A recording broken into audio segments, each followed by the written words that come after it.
Pesta pernikahan mantan suami berubah jadi panggung pengusiran bagi Kirana.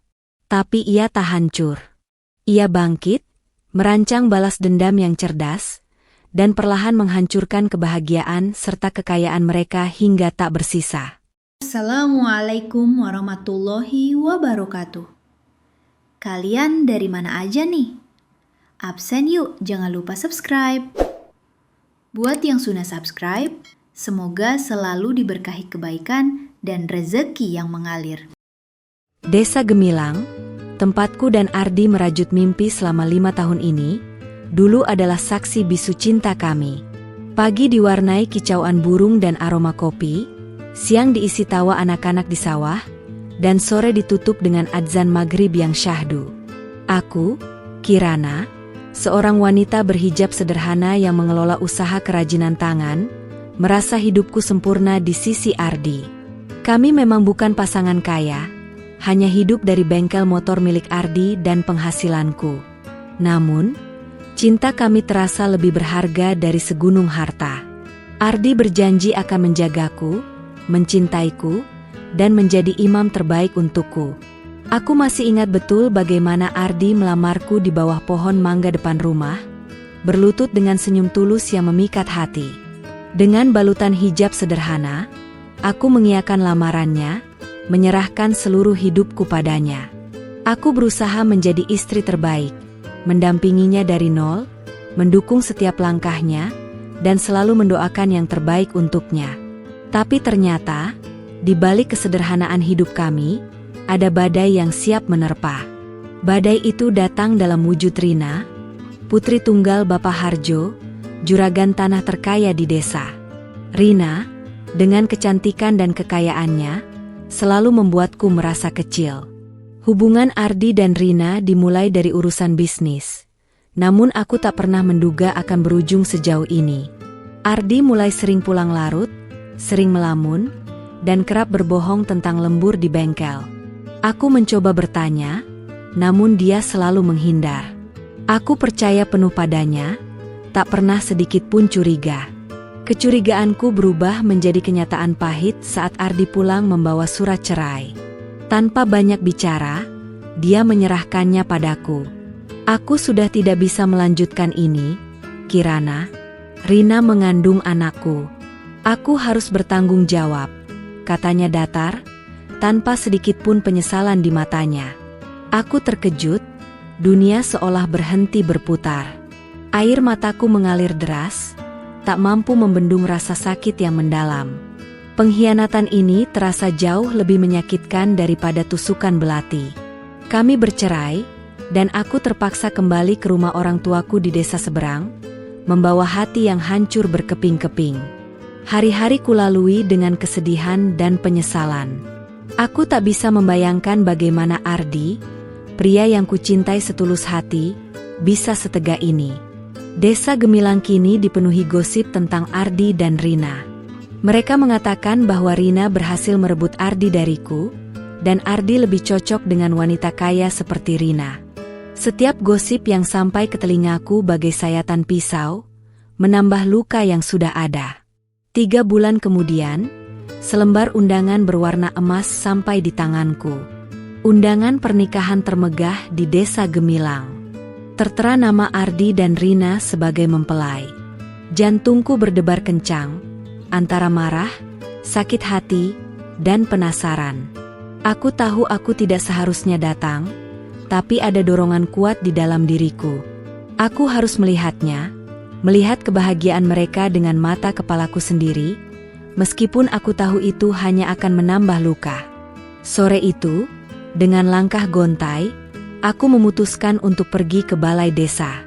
Balai desa telah disulap menjadi taman bunga yang megah, dihiasi lampu-lampu kerlap-kerlip. Para tamu berdatangan dengan pakaian terbaik mereka, wajah-wajah bahagia menghiasi setiap sudut. Aku berjalan perlahan, berusaha menyembunyikan wajahku yang sembab di balik kerudung lebarku. Setiap langkah terasa berat, seolah kakiku terbebani oleh 1000 ton luka. Di pelaminan, Ardi dan Rina berdiri berbalut busana pengantin serba putih yang mewah. Ardi terlihat gagah, sementara Rina tampak cantik dan angkuh. Keduanya tersenyum lebar, seolah tidak pernah ada orang yang mereka sakiti. Senyum itu, yang dulu hanya milikku, kini terpampang jelas untuk wanita lain. Saat itu juga, harapan bodohku musnah. Inilah kenyataan pahit yang harus kutelan. Tiba-tiba, Ardi melihatku. Senyumnya pudar, digantikan tatapan penuh kebencian. Dia mengambil mikrofon. Hadirin sekalian, saya Ardi. Ada satu hal yang perlu saya tegaskan. Saya sudah tidak ada hubungan apapun dengan Kirana. Dia bukan siapa-siapa lagi bagi saya. Teriaknya, suaranya menggelegar di seluruh balai desa.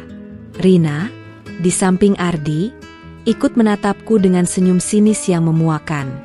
Pergi dari sini, wanita gila. Jangan merusak hari bahagiaku. Kau tidak pantas berada di sini, teriaknya. Kata-kata itu diucapkan di hadapan ratusan pasang mata yang kini menatapku dengan rasa ingin tahu, jijik, dan kasihan, adalah pukulan telak yang membuatku limbung. Dunia terasa berputar, dan aku nyaris terjatuh. Aku menatap Ardi, mencari sedikit pun jejak Ardi yang dulu, tapi yang kutemukan hanyalah orang asing yang kejam. Dia membuangku, dan sekarang dia bahkan mengusirku dari pesta pernikahannya sendiri. Aku merasa telanjang, semua aibku dipertontonkan. Dengan sisa tenaga yang kumiliki, aku berbalik, meninggalkan balai desa dengan langkah terhuyung. Aku tak tahu bagaimana aku bisa sampai di rumah. Tubuhku terasa lemas, hatiku remuk redam. Di dalam benakku, hanya ada satu tekad yang mulai membara. Aku tidak akan membiarkan ini berlalu begitu saja. Ardi dan Rina harus membayar mahal atas penghinaan ini. Mereka akan hancur, dan aku, Kirana, akan menjadi saksi kehancuran mereka. Kakiku melangkah tanpa arah, menerobos kerumunan orang yang menatapku dengan tatapan kasihan dan menghakimi. Bisikan-bisikan sumbang menusuk telingaku, setiap kata seolah diracik untuk memperdalam luka. Itu mantan istrinya Ardia? Kasihan sekali. Sudah dicerai kok masih datang, cari muka kali, lihat, wajahnya sampai merah padam begitu, pasti malu sekali. Aku ingin berlari sekencang-mencangnya, bersembunyi di suatu tempat di mana tidak ada seorang pun yang mengenalku, di mana tidak ada tatapan iba atau cibiran yang menusuk. Namun, kakiku seolah terpaku, bergerak sangat lambat, terasa begitu berat. Saat aku berhasil keluar dari balai desa yang megah, udara malam yang dingin menyambutku. Aku berhenti di bawah pohon rindang di pinggir jalan, membiarkan tubuhku bersandar pada batangnya yang kokoh. Air mata yang sejak tadi kutahan, kini meluncur deras tanpa kendali. Aku menangis sesenggukan, mengeluarkan semua rasa sakit, kecewa, dan amarah yang menumpuk di dada. 5 tahun pengabdian, 5 tahun kesetiaan, 5 tahun cinta tulus, hancur dalam hitungan detik. Aku meraba perutku yang masih terasa hampa. Dulu, Ardi berjanji akan memiliki anak denganku, membangun keluarga kecil yang bahagia. Kini, janji itu hanya menjadi debu, terbang bersama angin malam, digantikan oleh kenyataan pahit bahwa Rina lah yang akan melahirkan keturunannya. Rasa cemburu membakar ulu hatiku, perihnya tak terlukiskan. Aku merasa begitu bodoh, begitu naif, telah menyerahkan seluruh hidupku pada pria yang ternyata tidak pantas. Selama ini, aku selalu menjadi wanita yang sabar, yang menerima takdir apa adanya. Ajaran agama yang kuat menuntunku untuk selalu memaafkan. Tapi kali ini, hatiku menolak. Bagaimana bisa aku memaafkan penghinaan yang begitu kejam, yang ditujukan padaku di hadapan seluruh penduduk desa? Harga diriku diinjak-injak, martabatku diremukan, dan hatiku dihancurkan berkeping-keping.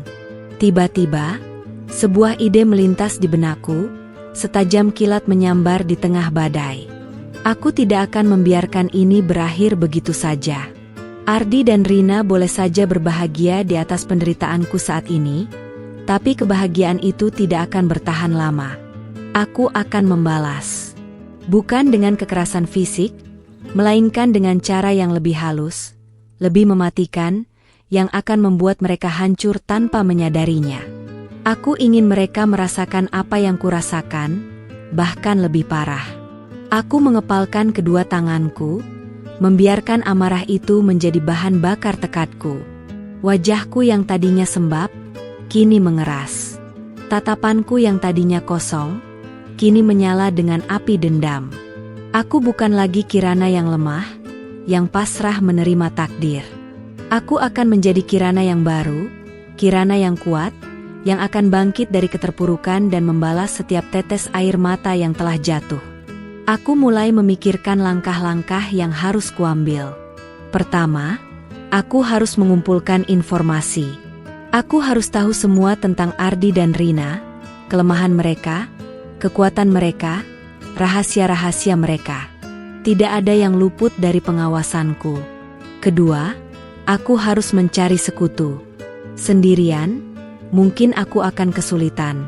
Tapi dengan bantuan orang lain, rencanaku akan semakin kuat. Ketiga, aku harus mempersiapkan diri. Bukan hanya mental, tapi juga finansial. Aku tidak bisa mengandalkan siapapun kecuali diriku sendiri. Aku teringat Mak Ijah, pemilik warung kopi di Desa Gemilang. Beliau adalah wanita tua yang baik hati, selalu memberiku nasihat bijak dan sering memberiku informasi tentang desa. Mungkin Mak Ijah bisa membantuku mengumpulkan informasi. Dia mengenal semua orang di desa ini, dan dia punya telinga yang tajam untuk setiap gosip. Dia juga selalu memperhatikanku, mungkin ia tahu lebih banyak dari yang kukira. Selain Mak Ijah, aku juga teringat akan Marni, sepupuku yang tinggal di kota. Marni adalah wanita cerdas dan berpendidikan tinggi, bekerja di sebuah perusahaan besar. Dia pasti punya koneksi yang luas dan pemikiran yang lebih modern. Jika aku ingin membalas mereka, aku butuh strategi yang lebih canggih, bukan hanya sekadar gosip murahan. Marni pasti bisa membantuku menyusun rencana yang matang. Aku memutuskan untuk kembali ke rumah orang tuaku. Aku harus menjelaskan semuanya kepada mereka, meminta dukungan, dan memulai hidup baru. Aku tahu mereka akan sedih, tapi aku yakin mereka akan mengerti keputusanku. Aku butuh kekuatan dari keluarga, pelukan yang bisa menyembuhkan luka, dan dukungan moral untuk menjalankan misiku. Setibanya di rumah, ibuku langsung memelukku erat. Air matanya menetes di bahuku. "Kirana, anakku, apa yang terjadi?" tanyanya lembut. Aku menceritakan semuanya, dari awal hingga akhir, tentang pengkhianatan Ardi, tentang Rina, dan tentang penghinaan di pesta pernikahan itu. Ibu mendengarkan dengan seksama, sesekali mengusap punggungku. Ayahku, yang biasanya pendiam, mengepalkan tangannya. Tidak bisa dibiarkan. Ardi itu memang tidak tahu diri. Harga diri kita diinjak-injak. "Kirana," ujarnya, matanya memancarkan amarah. Melihat reaksi orang tuaku, aku tahu aku tidak sendirian. Mereka akan mendukungku, apapun keputusanku. Aku akan membalas mereka. "Yah, Bu," kataku tegas, menatap mata mereka satu persatu. Aku akan membuat mereka merasakan kehancuran yang lebih parah dari yang mereka lakukan padaku. Kedua orang tuaku menatapku, ada kekhawatiran di mata mereka, tapi juga ada pengertian. Mereka tahu, luka di hatiku terlalu dalam untuk sekadar dimaafkan. Keesokan harinya, aku mulai menyusun rencana. Aku menghubungi Marni, sepupuku di kota. Dia terkejut mendengar ceritaku, tapi langsung menawarkan bantuan. "Tenang saja, Kirana. Aku akan bantu kamu. Kita akan buat mereka menyesal seumur hidup," ujarnya dengan nada mantap. Suara Marni memberiku semangat baru, seolah ada kekuatan besar yang kini berdiri di sisiku. Dengan dukungan Marni dan restu dari kedua orang tuaku, aku merasa lebih kuat. Ini bukan lagi tentang kesedihan, melainkan tentang kekuatan. Ini bukan lagi tentang tangisan, melainkan tentang kebangkitan. Ini bukan lagi tentang penyesalan, melainkan tentang pembalasan. Aku akan membuat Ardi dan Rina menyesali setiap perbuatan mereka, setiap kata-kata kejam yang mereka lontarkan, dan setiap air mata yang telah mereka sebabkan. Mulai hari ini, Kirana yang lama telah mati. Lahirlah Kirana yang baru, yang berani, yang cerdas, dan yang siap untuk menghancurkan mereka yang telah menghancurkannya. Minggu pertama setelah insiden memalukan itu, aku habiskan di kamar, merenung dan menyusun strategi. Marni, sepupuku, datang menjengukku di desa. Wajahnya menunjukkan kekhawatiran yang mendalam, tapi juga tekad yang sama kuatnya denganku. Sudah cukup berduka, Kirana. Sekarang saatnya bertindak, katanya sambil menggenggam tanganku erat. Aku mengangguk, sorot mataku kosong namun menyimpan bara api. Kami berdua duduk di teras rumah, ditemani secangkir teh hangat dan biskuit buatan ibu.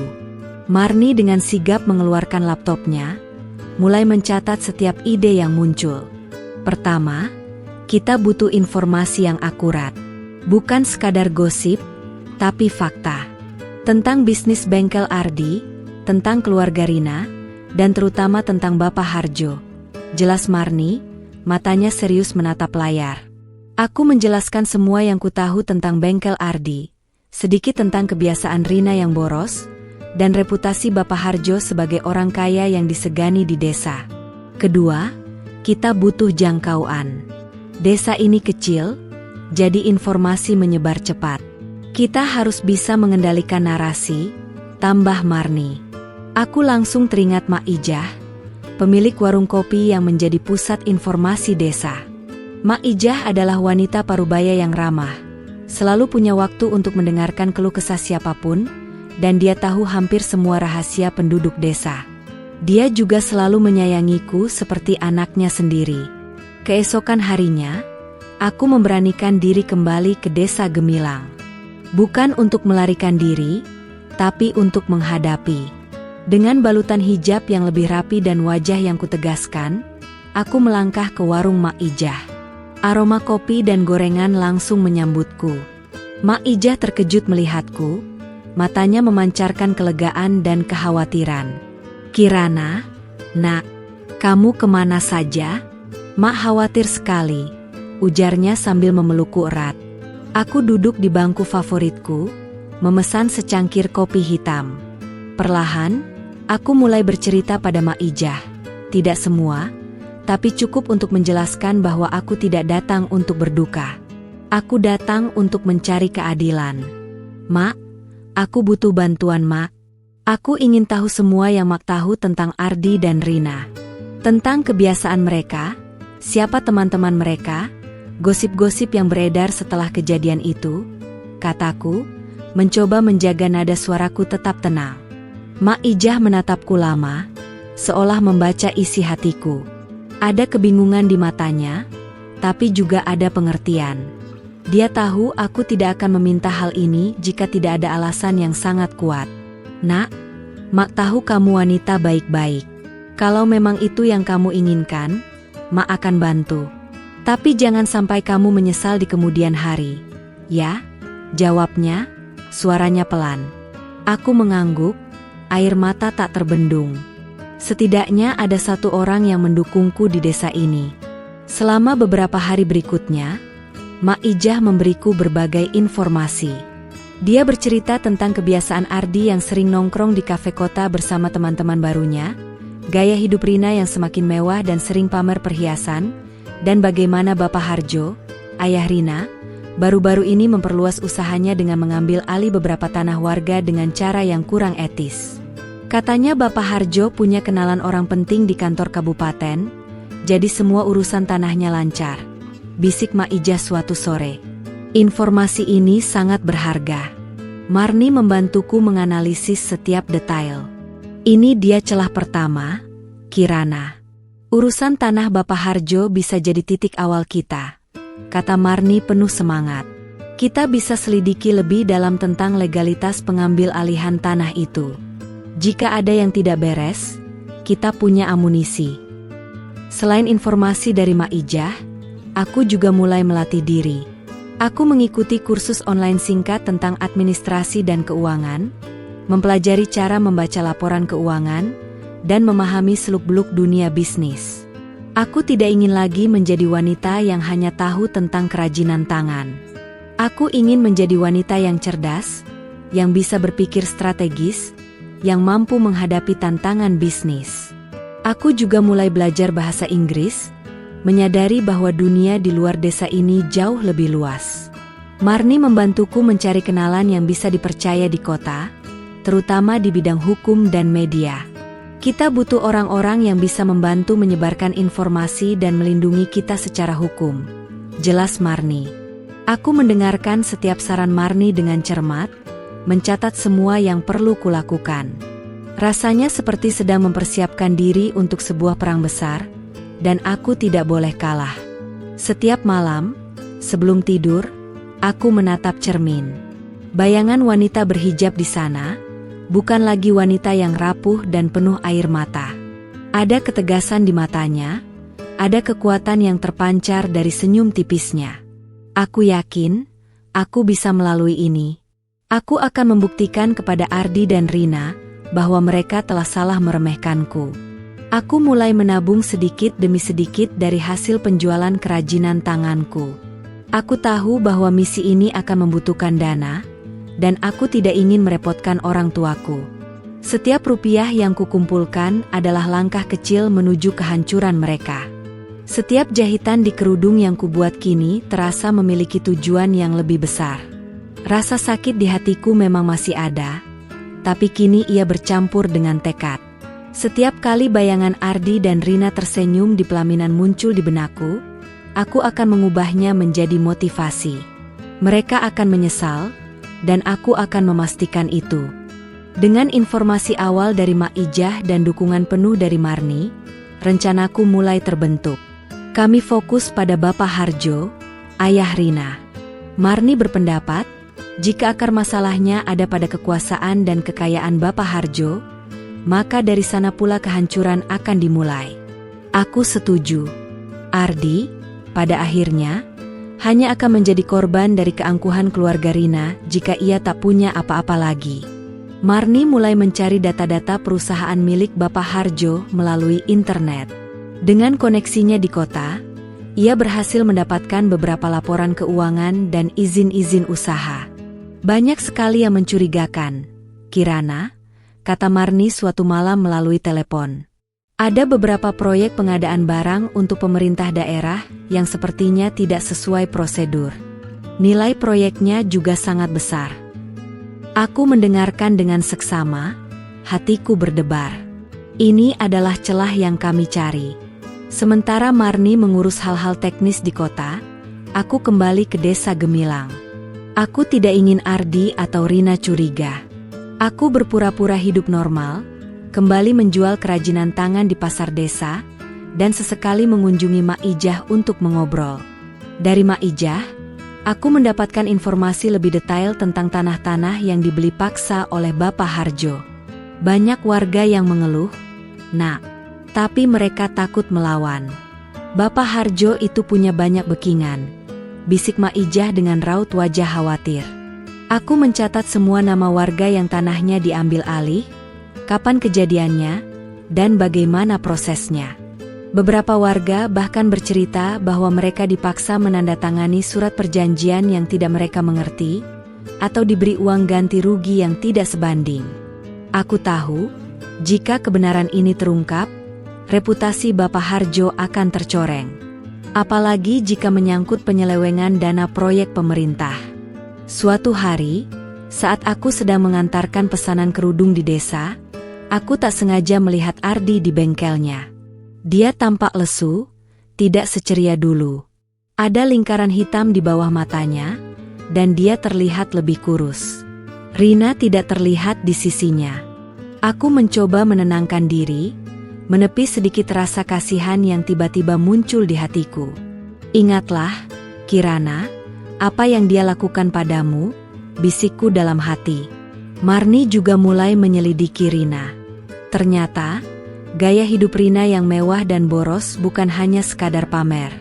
Dia memiliki beberapa utang kartu kredit yang menumpuk, dan sering berbelanja barang-barang branded di kota yang harganya selangit. Dia suka berutang dengan nama ayahnya, tapi Bapak Harjo tidak tahu detailnya. Jelas Marni. Ini adalah informasi penting. Rina adalah titik lemah Bapak Harjo. Kami memutuskan untuk fokus pada 2 jalur. Penyelewengan proyek pemerintah oleh Bapak Harjo, dan utang-utang Rina yang semakin membengkak. Marni menyusun rencana untuk menyebarkan informasi ini secara bertahap, mulai dari skala kecil di media sosial, hingga ke media massa yang lebih besar jika diperlukan. Kita harus berhati-hati. Jangan sampai mereka tahu siapa di balik ini semua, pesan Marni. Aku merasa adrenalin mengalir dalam darahku. Ini bukan lagi tentang tangisan, melainkan tentang strategi. Aku belajar membaca wajah orang, belajar menyembunyikan emosi, dan belajar berbicara dengan tenang meskipun hatiku bergemuruh. Peran sebagai Kirana yang lemah telah lama kutinggalkan. Kini, aku adalah Kirana yang cerdas, yang penuh perhitungan. Aku mulai mencari orang-orang yang bisa membantuku di desa, selain Mak Ijah.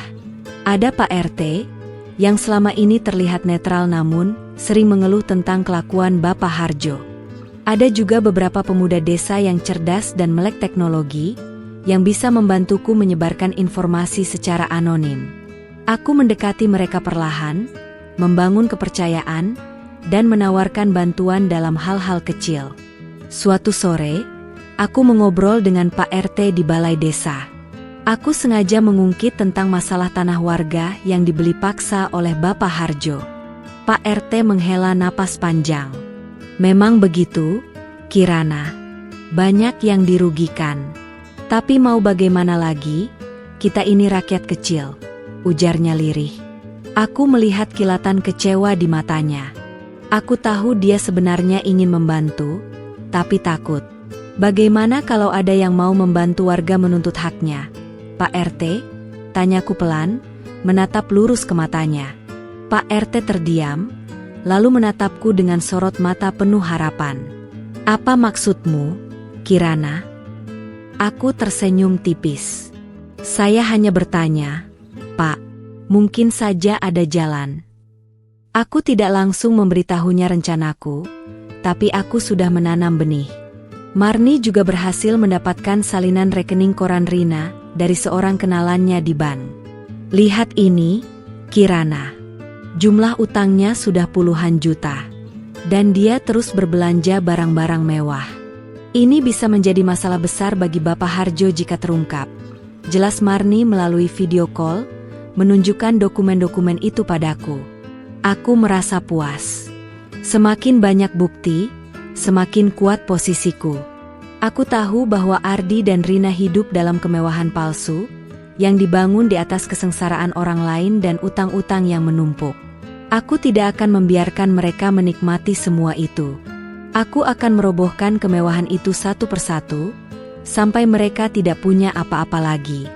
Setelah berhari-hari mengumpulkan data dan menyusun strategi, tiba saatnya melancarkan serangan pertama. Marni dan aku memutuskan untuk memulai dengan hal yang paling mudah dan paling bisa memicu kegaduhan di desa. Masalah tanah yang diambil paksa oleh Bapak Harjo. Tujuannya adalah menciptakan keretakan di fondasi kekuasaan Bapak Harjo, yang secara otomatis akan mempengaruhi Ardi dan Rina. Aku mulai dengan mendekati beberapa warga yang tanahnya sudah diambil. Dengan hati-hati, aku menjelaskan bahwa ada kemungkinan untuk menuntut hak mereka kembali, dan aku bersedia membantu tanpa biaya. Aku menunjukkan beberapa bukti awal yang Marni kumpulkan, tentang kejanggalan dalam prosedur pengambil alihan tanah. Awalnya mereka ragu dan takut, namun setelah melihat keseriusanku dan mendengar janji bantuan hukum dari Marni, beberapa di antara mereka mulai menunjukkan minat. Salah satu warga, Ibu Sumi, yang tanahnya menjadi objek sengketa, akhirnya setuju untuk menjadi pelopor. Dia adalah janda tua yang hidup sendirian, dan sangat terpukul karena kehilangan satu-satunya warisan dari suaminya. Saya percaya kamu, Kirana. Kamu dulu istri Ardi, saya tahu kamu orang baik, ujarnya dengan mata berkaca-kaca. Dukungan dari Ibu Sumi memberiku semangat. Marni kemudian menyusun surat tuntutan resmi yang ditujukan kepada kantor pertanahan dan kantor camat, menuntut penyelidikan ulang terhadap kasus pengambil alihan tanah oleh Bapak Harjo. Surat itu ditandatangani oleh Ibu Sumi dan beberapa warga lain yang berani maju. Surat itu sengaja kami bocorkan ke beberapa pemuda desa yang aktif di media sosial, dengan instruksi untuk menyebarkannya secara anonim. Dalam hitungan hari, kabar tentang surat tuntutan itu menyebar seperti api di Desa Gemilang. Para warga mulai berbisik-bisik, beberapa bahkan berani menyuarakan dukungan mereka. Mereka yang selama ini takut, kini merasa ada harapan. Mak Ijah, seperti yang kami perkirakan, menjadi corong utama. Warungnya semakin ramai, dipenuhi diskusi tentang keberanian Kirana dan potensi masalah yang akan dihadapi Bapak Harjo. Ardi dan Rina tentu saja tidak tinggal diam. Awalnya mereka menganggap ini hanya gosip murahan. Tapi ketika surat tuntutan itu sampai ke telinga Bapak Harjo, ia langsung marah besar. "Siapa yang berani-beraninya mengungkit masalah ini lagi?" teriaknya di depan para pegawainya. Ardi, yang kini ikut mengelola beberapa usaha Bapak Harjo, terlihat panik. "Mungkin Kirana, yah?" kata Rina dengan nada sinis, mencoba memprovokasi. "Dia kan punya dendam sama kita." Bapak Harjo mendengus. "Tidak mungkin. Wanita seperti Kirana tidak akan punya kekuatan untuk melakukan ini. Ia meremehkanku, seperti yang Ardi lakukan. Tapi mereka salah." Marni juga mulai melancarkan serangan kedua. Dia menyebarkan informasi tentang kebiasaan boros Rina dan utang-utang kartu kreditnya ke beberapa grup gosip online di kalangan ibu-ibu sosialita kota. Meski belum sampai ke media massa besar, informasi itu sudah cukup untuk membuat reputasi Rina sedikit tercoreng di lingkungan pergaulannya. Aku membayangkan ekspresi kaget Rina saat teman-temannya mulai berbisik-bisik di belakangnya. Beberapa hari kemudian, sebuah surat balasan dari kantor pertanahan tiba. Mereka menyatakan akan membentuk tim investigasi untuk meninjau kembali kasus pengambil alihan tanah oleh Bapak Harjo. Berita ini langsung menyebar cepat. Para warga yang awalnya ragu, kini semakin yakin untuk bergabung. Aku menerima banyak kunjungan dari warga yang ingin berterima kasih dan menawarkan bantuan. Ardi dan Rina mulai merasakan tekanan. Ardi, yang selama ini fokus pada bengkel dan proyek-proyek kecil, kini harus ikut campur dalam masalah tanah Bapak Harjo. Aku sering melihatnya mondar-mandir dengan wajah cemas, berdebat dengan Bapak Harjo di depan umum. Suasana tegang mulai menyelimuti keluarga mereka. Rina, yang biasanya tampil angkuh, kini terlihat lebih sering murung. Sesekali bertengkar dengan Ardi karena masalah finansial. "Ibu tahu, Kirana, Ardi dan Rina sering bertengkar sekarang," bisik Mak Ijah suatu pagi. Rina tidak suka Ardi terlalu sibuk mengurusi masalah ayahnya, dan Ardi kesal karena Rina terus menghabiskan uang. Aku tersenyum tipis. Ini adalah musik di telingaku. Aku tahu ini baru permulaan. Perjalanan masih panjang. Tapi setidaknya, langkah pertama ini berhasil membuat mereka gelisah. Aku tidak lagi merasa sendirian. Warga desa yang dulu kasihan padaku, kini menaruh harapan padaku. Dan Ardi serta Rina, mereka yang dulu mengusirku, kini mulai merasakan jarum-jarum kecil yang menusuk kebahagiaan palsu mereka. Aku melihat masa depan yang cerah untuk misiku. Mereka mungkin mengira aku akan menyerah, menangis di pojok. Tapi aku bukan Kirana yang dulu. Aku adalah Kirana yang bangkit, dan siap untuk membalas dendam dengan cara yang paling manis. Keputusan kantor pertanahan untuk membentuk tim investigasi menjadi pemicu badai kecil di Desa Gemilang. Obrolan tentang Bapak Harjo dan dugaan kecurangan dalam pengambil alihan tanah menjadi topik utama di setiap sudut desa. Warung Mak Ijah yang tadinya sekadar tempat kongko, kini berubah menjadi markas informasi, tempat warga berkumpul untuk berbagi cerita dan dukungan. Aku, tanpa perlu banyak bicara, telah menjadi simbol perlawanan. Wajah-wajah yang dulu menatapku dengan iba, kini memandangku dengan hormat dan sedikit rasa takut. Mereka melihat perubahan dalam diriku, dari wanita yang rapuh menjadi sosok yang berani. Aku tetap mengenakan hijab sederhana, namun aura yang kupancarkan berbeda. Ada ketegasan dan kebijaksanaan di balik tatapan mataku. Aku tidak lagi menyembunyikan wajahku, justru kini aku lebih sering tersenyum, menyapa setiap warga yang berpapasan denganku. Ardi dan Rina tidak bisa lagi mengabaikan situasi ini. Mereka yang dulunya menjadi pusat perhatian dan kebanggaan desa, kini menjadi sasaran bisikan dan tatapan sinis. Beberapa warga bahkan terang-terangan menghindari mereka. Ardi terlihat sangat tertekan. Bengkelnya mulai sepi, karena beberapa pelanggan setianya mulai beralih ke bengkel lain, takut terlibat masalah dengan keluarga Bapak Harjo. Suatu hari, aku berpapasan dengan Ardi di pasar. Dia menatapku dengan pandangan kaget, seolah tidak percaya melihatku masih berada di desa ini, bahkan terlihat lebih tegar. Aku membalas tatapannya dengan senyum tipis. Senyum yang dulunya penuh cinta, kini berisi campuran ironi dan tekad. Dia tampak ingin mengatakan sesuatu, namun aku langsung memalingkan wajah, melanjutkan langkahku tanpa menoleh. Kepuasanku terasa begitu manis. Marni memberiku kabar gembira dari kota. Informasi tentang utang-utang Rina yang menumpuk ini mulai menyebar ke kalangan yang lebih luas, bahkan sampai ke telinga beberapa media lokal. Beberapa wartawan mulai tertarik. Kirana, mereka sedang menyelidiki, kata Marni penuh semangat. Rina, yang sangat menjaga citranya sebagai sosialita desa, pasti akan panik mendengar ini. Beberapa warga desa yang awalnya mendukung Ardi dan Rina, kini mulai menunjukkan gelagat berbalik arah. Mereka yang dulunya ikut mencibirku di pesta pernikahan, kini merasa bersalah. Mereka menyadari bahwa apa yang terjadi padaku bukanlah kesalahan sepihak. Mereka melihat bahwa keserakahan keluarga Bapak Harjo mulai merugikan banyak orang, termasuk orang-orang di sekitar mereka. Bapak Harjo, yang dikenal angkuh dan licik, mulai panik. Ia mengerahkan anak buahnya untuk membungkam warga yang berani bersuara, namun kali ini tidak semudah dulu. Aku dan Marni telah mempersiapkan segalanya. Kami memiliki bukti-bukti kuat dan dukungan dari seorang pengacara handal yang Marni kenal, siap untuk membela warga jika ada intimidasi. Aku juga mulai meningkatkan penjualan kerajinan tanganku.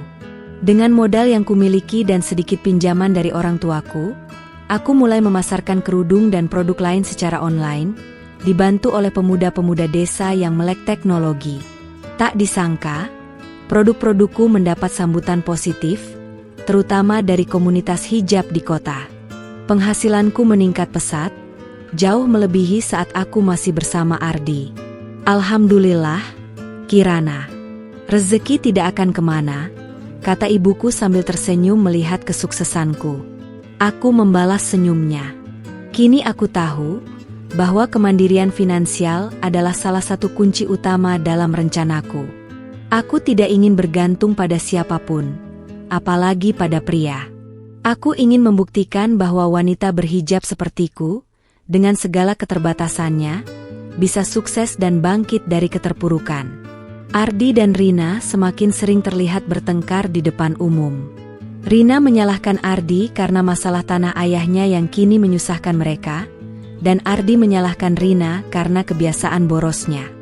Hubungan mereka, yang dulunya terlihat mesra, kini dipenuhi ketegangan dan saling tuding. Aku mendengarnya dari Mak Ijah, yang selalu punya cerita terbaru. Kesehatan Bapak Harjo juga mulai menurun akibat tekanan yang dihadapinya. Wajahnya yang dulunya garang, kini terlihat pucat dan lelah. Aku tidak merasa kasihan sedikit pun. Ini adalah permulaan dari kehancuran yang telah mereka tanam sendiri. Meskipun badai kecil ini telah dimulai, aku tahu ini hanyalah permulaan. Aku harus tetap fokus, tetap tenang, dan tidak lengah. Mereka mungkin akan melakukan perlawanan balik, dan aku harus siap menghadapinya. Aku sudah berjanji, aku akan melihat mereka hancur. Dan aku akan menepati janjiku.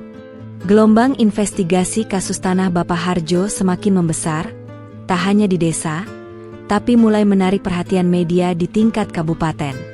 Tim investigasi dari kantor pertanahan menemukan banyak kejanggalan dalam surat-surat kepemilikan dan proses ganti rugi. Beberapa pegawai pemerintah daerah yang terlibat, yang selama ini menjadi bekingan Bapak Harjo, mulai diperiksa. Kabar ini menjadi berita utama di koran-koran lokal dan portal berita online. Wajah Bapak Harjo, yang biasanya penuh percaya diri, kini tampak kusut dan cemas. Ia mulai sering dipanggil ke kantor polisi untuk dimintai keterangan.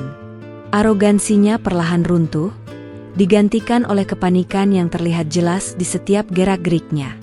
Rina, putrinya, juga ikut terseret dalam pusaran masalah ini. Utang-utangnya yang menumpuk kini menjadi sorotan, terutama setelah beberapa media lokal mulai memuat berita tentang gaya hidup borosnya. Aku, yang terus memantau perkembangan dari balik layar, merasa puas. Setiap artikel berita yang kubaca, setiap bisikan warga yang kudengar, adalah bukti bahwa rencanaku berhasil. Aku tidak lagi bersembunyi. Kini aku lebih sering muncul di desa, menemani warga yang tanahnya menjadi sengketa, memberikan dukungan moral dan meyakinkan mereka untuk terus berjuang. Marni, dengan jaringan media yang luas, memastikan bahwa setiap detail masalah Bapak Harjo dan Rina tidak luput dari pemberitaan. Dia bahkan berhasil mengundang seorang jurnalis investigasi dari majalah ternama di ibu kota untuk meliput kasus ini. Ini akan menjadi pukulan telak bagi mereka, Kirana, kata Marni dengan nada mantap. Semua topeng kemewahan dan kehormatan mereka akan terlepas. Ketika artikel investigasi tentang jerat utang dan praktik kotor juragan tanah itu terbit, Desa Gemilang heboh. Artikel itu tidak hanya mengungkap masalah tanah Bapak Harjo, tetapi juga detail tentang utang-utang Rina yang fantastis, serta gaya hidup glamornya yang kontras dengan kondisi ekonomi sebagian besar warga desa. Reputasi keluarga Harjo yang selama ini dibangun di atas pondasi kekayaan dan kekuasaan, kini hancur berkeping-keping. Para tetangga dan kenalan yang dulunya menyanjung Rina, kini berbalik mencibir. Toko-toko di kota tempat Rina biasa berbelanja mewah, kini mulai menagih utang-utangnya yang menunggak. Rina yang selalu tampil anggun, kini terlihat sering menghindari keramaian, wajahnya pucat dan penuh ketakutan. Ia tahu, seluruh desa kini tahu aibnya. Ardi juga terkena imbasnya. Bisnis bengkelnya yang sempat sepi, kini benar-benar terpuruk. Tidak ada lagi pelanggan yang mau datang, takut terlibat masalah dengan keluarga yang sedang disorot media. Beberapa proyek yang dulu ia kelola bersama Bapak Harjo, kini dibatalkan sepihak. Ardi benar-benar kehilangan pegangan. Ia yang dulunya bangga menjadi menantu juragan tanah, kini harus menanggung malu dan kerugian besar. Dia terlihat seperti orang gila. Kirana, bisik Mak Ija suatu sore, merujuk pada Ardi. Rina terus-terusan marah dan menyalahkan dia. Katanya Ardi tidak becus mengurus masalah. Mereka sering bertengkar sampai terdengar kemana-mana. Aku hanya mendengarkan, tanpa ekspresi. Hati kecilku mungkin merasakan sedikit kelegaan, tapi bukan berarti rasa sakit itu hilang sepenuhnya. Aku tahu bahwa Ardi tidak memiliki kekuatan finansial yang kuat. Ia selama ini hanya bergantung pada Bapak Harjo. Ketika dukungan itu runtuh, Ardi tidak punya apa-apa lagi. Ia terjebak dalam masalah keluarga Rina, dan tidak bisa berbuat apa-apa. Ini adalah buah dari keputusannya meninggalkanku demi harta. Bapak Harjo mencoba melawan dengan segala cara. Ia menyewa pengacara mahal, mencoba menekan media, dan bahkan mengancam warga. Namun, kali ini, perlawanannya sia-sia. Bukti-bukti yang kami kumpulkan terlalu kuat, dan dukungan dari publik serta media terlalu besar. Para warga yang bersamaku tidak lagi takut. Mereka telah menemukan kekuatan dalam persatuan. Aku bahkan sempat dihubungi oleh pengacara Bapak Harjo, menawarkan sejumlah uang agar aku menghentikan semua ini. Aku menolak dengan tegas. Ini bukan tentang uang. "Pak, ini tentang keadilan dan harga diri," kataku mantap. Pengacara itu tampak terkejut. Mungkin tidak menyangka wanita berhijab sepertiku bisa seberani itu. Malam itu, aku menerima telepon dari Marni. "Kirana, kasus Bapak Harjo akan segera disidangkan. Dan ada indikasi dia akan dipenjara," katanya dengan nada serius. Untuk Rina, beberapa kreditur sudah mulai mengajukan gugatan hukum atas utang-utangnya. Dia bisa bangkrut. Aku memejamkan mata, membiarkan kabar itu meresap ke dalam jiwaku. Akhirnya, topeng kemewahan keluarga Harjo telah terlepas sepenuhnya. Mereka yang dulunya diagung-agungkan, kini menjadi tontonan dan bahan celaan. Aku telah berhasil menyingkap kebusukan di balik kemilau harta mereka. Berita penangkapan Bapak Harjo oleh pihak berwajib atas dugaan korupsi proyek pemerintah dan penipuan pengambil alihan tanah mengguncang Desa Gemilang. Pagi itu, mobil polisi berderet di depan rumah mewah keluarga Harjo. Warga berbondong-bondong menyaksikan, ada yang berbisik-bisik, ada pula yang terang-terangan menunjukkan ekspresi puas. Ini adalah pembalasan yang nyata, yang tidak pernah mereka bayangkan akan terjadi. Rina histeris melihat ayahnya digelandang pergi. Wajahnya yang dulunya angkuh, kini berlinang air mata. Ia mencoba melawan, tapi tidak ada yang bisa ia lakukan.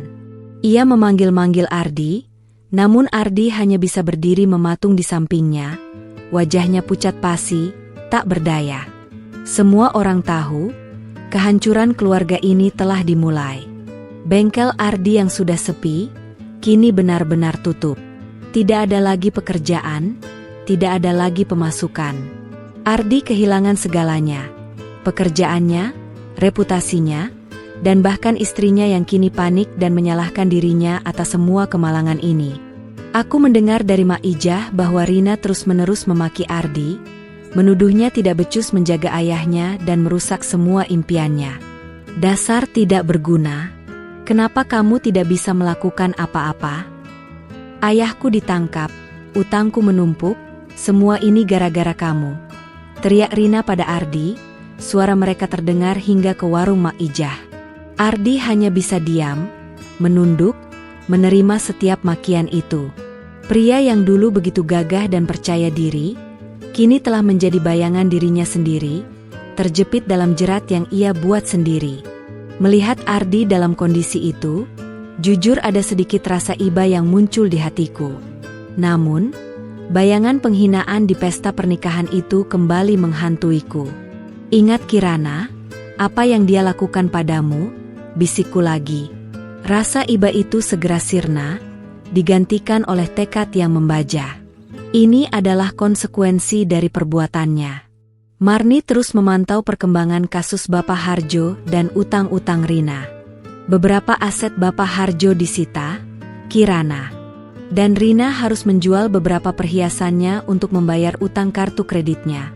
Lapor Marni melalui telepon. Mereka mulai merasakan hidup susah, sesuatu yang tidak pernah mereka bayangkan. Aku menghela napas panjang. Ini adalah awal dari kehancuran total mereka. Aku masih ingat, dulu Ardi pernah berkata bahwa dia mencintaiku apa adanya, bukan karena harta. Namun, ia terbukti berbohong. Ia memilih Rina demi kekayaan, demi status sosial yang lebih tinggi. Dan kini, semua yang ia inginkan itu runtuh di hadapannya. Harta yang ia kejar, kini justru menjadi penyebab kehancurannya. Aku mulai fokus pada bisnis kerajinan tanganku. Dengan bantuan Marni, aku berhasil mendapatkan beberapa pesanan besar dari butik-butik di kota. Kini, aku tidak hanya membuat kerudung, tapi juga berbagai produk fashion muslim lainnya. Keahlian menjahitku yang dulu hanya sekadar hobi, kini menjadi sumber penghasilan utama yang menjanjikan. Aku bahkan mulai mempekerjakan beberapa ibu-ibu di desaku yang membutuhkan pekerjaan. Alhamdulillah, Kirana, kamu sekarang jadi pengusaha sukses, kata salah seorang ibu dengan senyum tulus. Aku tersenyum membalasnya. Aku merasa bahagia, bukan karena dendamku terbalas, tapi karena aku bisa bangkit dan bermanfaat bagi orang lain. Hijab yang kukenakan kini bukan hanya sekadar penutup aurat, tapi juga simbol kekuatan dan kemandirian. Suatu hari, aku melihat Ardi berjalan sendirian di jalan desa. Pakaiannya lusuh, rambutnya acak-acakan. Ia terlihat sangat berbeda dari Ardi yang dulu. Ia tampak menua dan kehilangan semangat hidup. Matanya bertemu dengan mataku, ada tatapan penyesalan yang samar di sana. Aku tidak membalasnya, hanya melewatinya begitu saja. Bagiku, dia sudah tidak ada lagi dalam kehidupanku. Aku tahu bahwa Ardi mungkin sudah mulai menyadari kesalahannya. Mungkin ia menyesal telah meninggalkanku, mungkin ia menyesal telah memilih jalan yang salah. Tapi penyesalan itu sudah terlambat. Waktu tidak bisa diputar kembali, dan luka di hatiku tidak bisa semudah itu terobati. Kisah tentang Ardi dan Rina yang jatuh miskin menjadi buah bibir di desa Gemilang. Dari keluarga terpandang, kini mereka menjadi bahan omongan dan cibiran. Rumah mewah Bapak Harjo disita, dan mereka terpaksa pindah ke rumah yang lebih kecil di pinggiran desa. Rina, yang tidak pernah terbiasa hidup susah, terus-menerus mengeluh dan menyalahkan Ardi. Aku telah berhasil menghancurkan mereka. Bukan dengan kekerasan, bukan dengan fitnah, tapi dengan mengungkap kebenaran. Dan kebenaran itu, seiring waktu, akan selalu menemukan jalannya. Sidang kasus Bapak Harjo berjalan alot, namun pada akhirnya, keadilan berpihak pada warga desa. Bapak Harjo dinyatakan bersalah atas kasus korupsi dan penipuan tanah, dan divonis hukuman penjara yang cukup lama. Selain itu, seluruh asetnya disita untuk mengganti rugi kerugian negara dan warga yang dirugikan. Berita ini sontak membuat desa Gemilang riuh. Air mata haru dan sorak gembira pecah dari para warga yang selama ini berjuang. Aku melihat mereka tersenyum lega, dan itu memberiku kepuasan yang luar biasa. Rina, yang selama ini hidup dalam kemewahan, kini harus menghadapi kenyataan pahit. Ayahnya dipenjara, semua asetnya disita, dan ia sendiri dibebani utang yang sangat besar. Tak hanya itu, gugatan hukum dari para kreditur atas utang kartu kreditnya juga berhasil dimenangkan. Ia dinyatakan bangkrut, dan semua barang-barang mewahnya disita untuk melunasi sebagian utangnya. Aku mendengar kabar dari Mak Ijah bahwa Rina dan Ardi terpaksa meninggalkan rumah mewah mereka dan pindah ke sebuah kontrakan kecil di luar desa. Mereka kehilangan semua yang mereka miliki. Rina, yang dulunya selalu tampil cantik dan anggun, kini terlihat lusuh dan tak terawat. Wajahnya selalu murung, dan ia jarang keluar rumah. Ia telah kehilangan semua teman-temannya yang dulu mendekatinya hanya karena hartanya. Mereka berdua benar-benar hancur. Kirana, bisik Mak Ijah suatu sore, raut wajahnya menunjukkan rasa campur aduk. Rina sekarang depresi berat, tidak mau makan. Dan Ardi, dia sudah tidak punya pekerjaan. Dia terlihat sangat menyesal. Aku mendengarkan, hati kecilku memang merasakan sedikit getir. Namun aku tetap pada pendirianku. Ini adalah hasil dari perbuatan mereka. Ardi mencoba mencari pekerjaan lagi di bengkel-bengkel lain, namun tidak ada yang mau menerimanya. Reputasinya sudah rusak di mata masyarakat. Ia dikenal sebagai pria yang tidak setia, yang mengkhianati istrinya demi harta, dan kini terjebak dalam masalah hukum keluarga istrinya. Tidak ada yang ingin memiliki karyawan seperti itu. Ia benar-benar kehilangan arah. Aku melihat Ardi sesekali di pasar, mencoba menjual sisa-sisa perkakas bengkelnya dengan harga murah.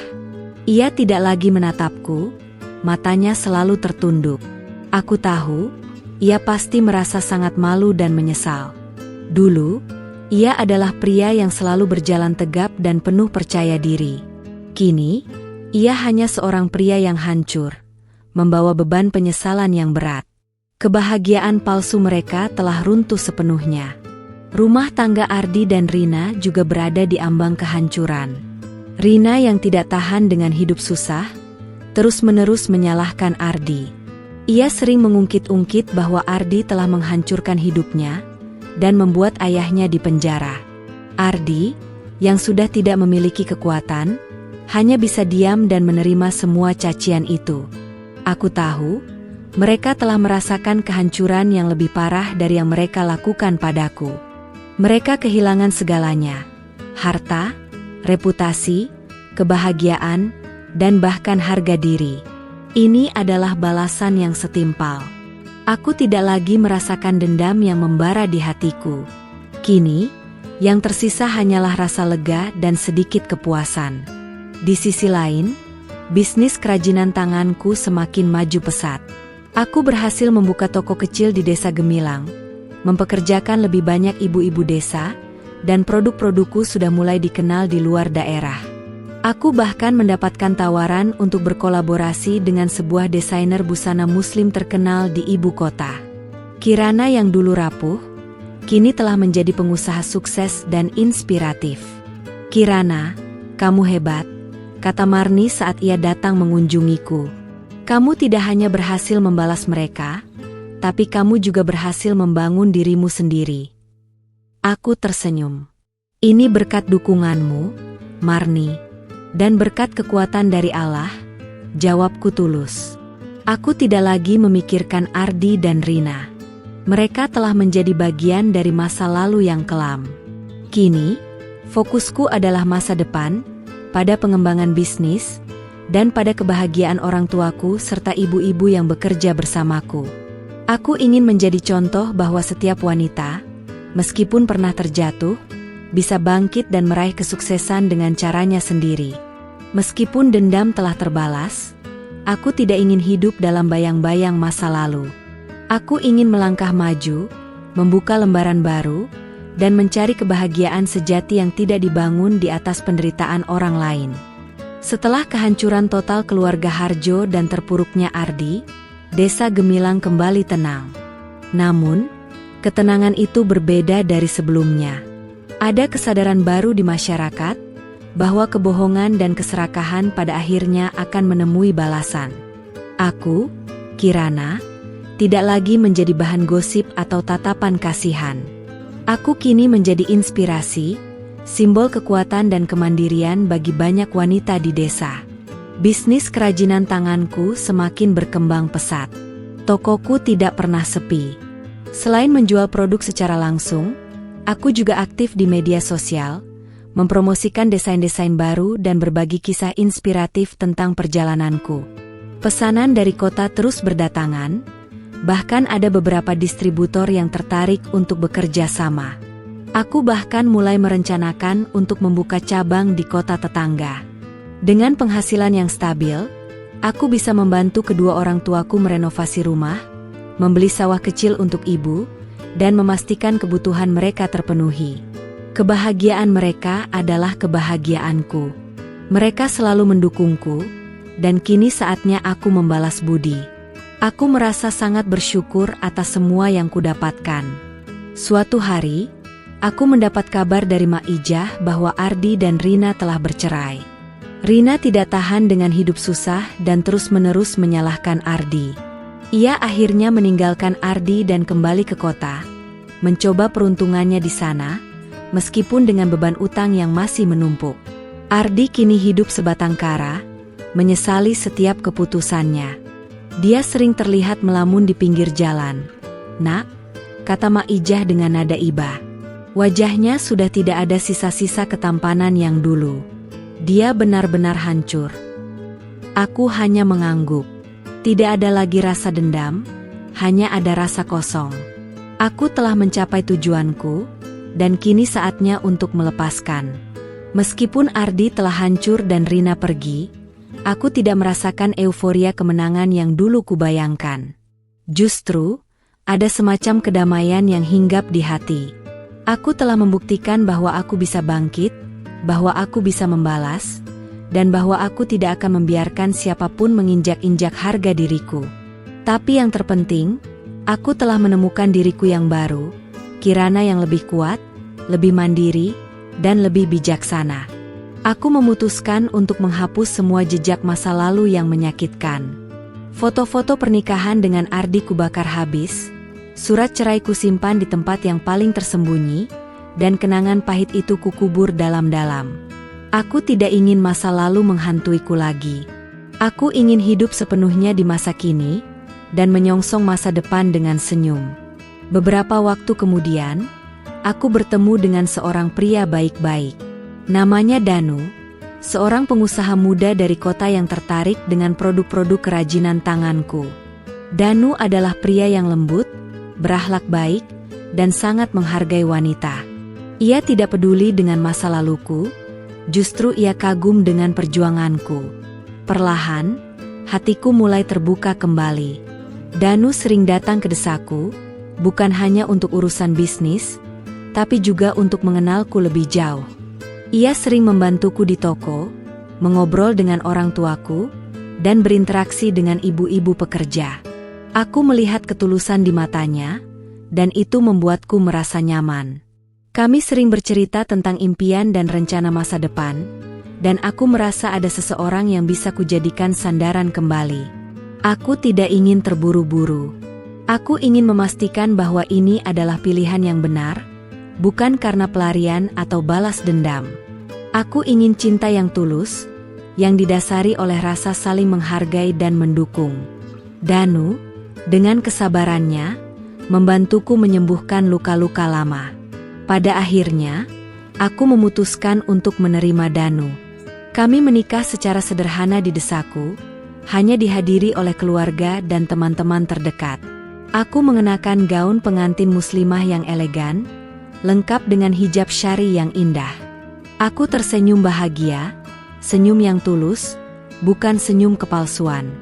Di hari pernikahanku, aku menatap Danu, yang kini menjadi imamku. Aku tidak melihat Ardi di antara para tamu. Aku tidak peduli. Masa lalu telah berlalu. Aku telah menemukan kebahagiaanku sendiri, kebahagiaan yang sejati, yang tidak dibangun di atas penderitaan orang lain, melainkan di atas kekuatan diri sendiri, kesabaran, dan iman. Aku adalah Kirana, wanita yang pernah diusir dari pesta pernikahan mantan suaminya dan pelakor. Tapi aku tidak hancur. Justru, dari kehancuran itu, aku bangkit, membalas dengan cara yang elegan, dan menemukan kebahagiaan yang jauh lebih besar.